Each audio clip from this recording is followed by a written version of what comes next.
everyone.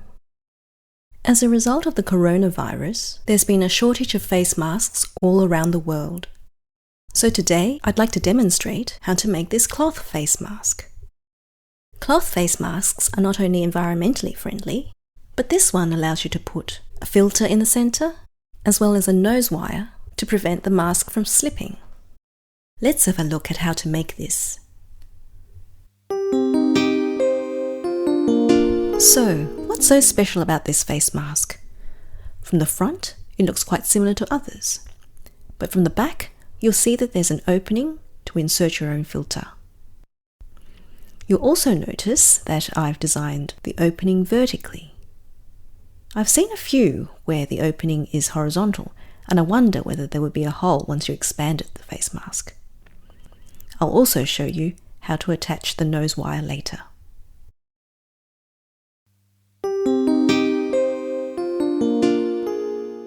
So, what materials will we be needing?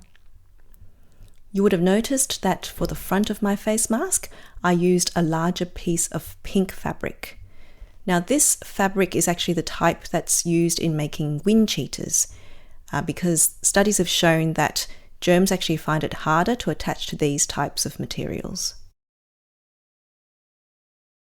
Then for the back of the face mask, I've used two smaller pieces of black coloured fabric.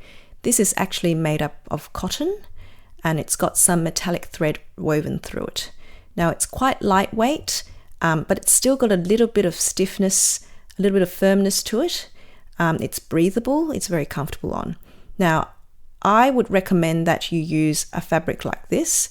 I did try using some other fabrics for the back. Now, this is a mask that I made previously, and you can see that the fabric I used for the back was from some very thin t-shirt. It had a little bit of stretch to it, but it wasn't very suitable at all because it wouldn't hold its shape. Now, all of the materials I've used are from old clothes that I no longer wear. Next, you'll need two pieces of elastic. These are hat elastics, about 16 to 17 centimeters each. Then we've got the sandwich tie. This is the wire that will be used for the nose wire. It's quite malleable and it's quite comfortable on the nose. And then lastly, we've got the filter. Now, if you've got nanofibers, you've got proper filters, you can use that. If not, you can use some tissues or some dried disinfected wipes. I've also written all the materials you'll need in the description. There are 5 steps to the method. The first step is to prepare the fabric.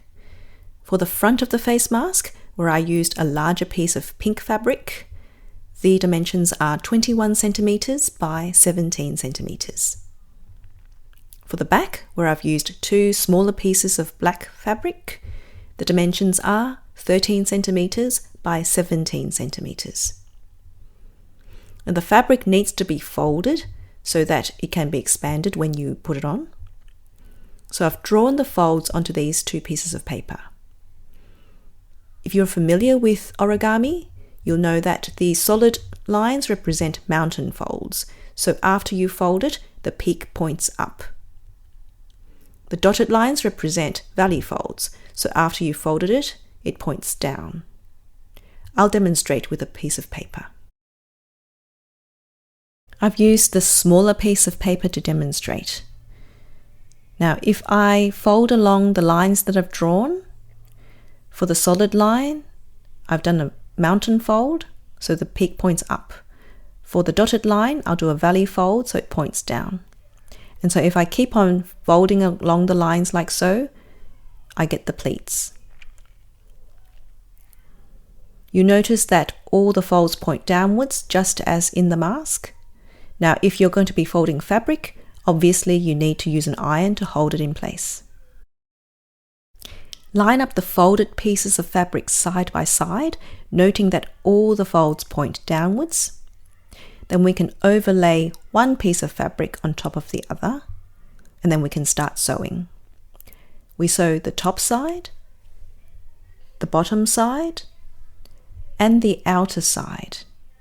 Now we need to leave 2 gaps in the corners where we can insert the elastic later. We don't sew the inner side because that's the opening where the filter will go. Then we overlay the second piece of fabric and we do the same. We sew the top side, the bottom side, and the outer side. Again, leaving 2 gaps in the corners for the elastic.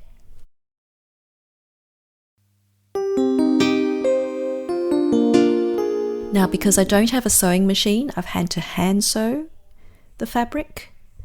After sewing the first piece of fabric, this is what it looks like on the other side. That's where the filter goes.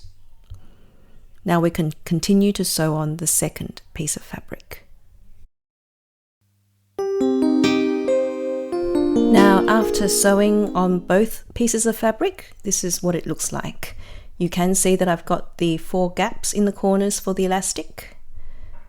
So let's flip the mask.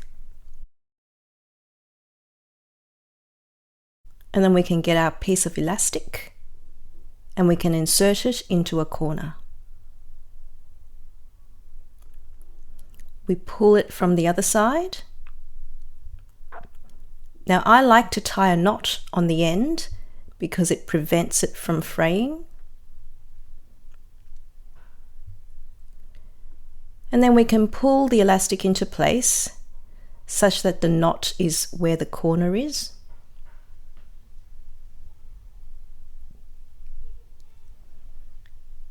And then we can sew the elastic onto the mask as well as close off the corner.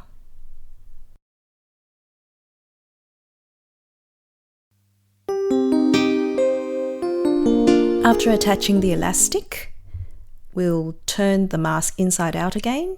Now you'll see that I've sewn 2 loops onto the outer layer of the top side of the mask.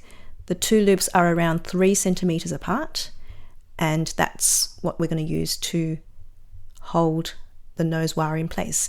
Now here is our sandwich tie, which we will carefully insert through the 2 holes. Now you can make the 2 loops slightly loose so that it makes it easier to insert, and we just put it into place towards the center.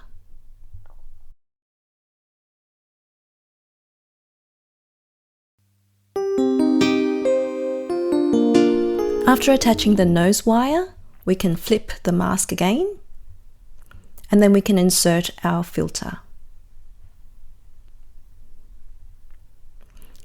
After inserting the filter, the mask is ready to be used.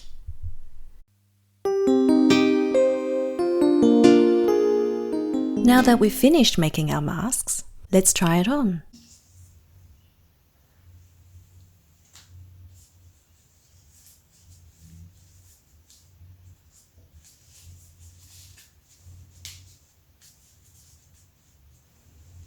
I think it fits quite well. I hope yours does too. Bye!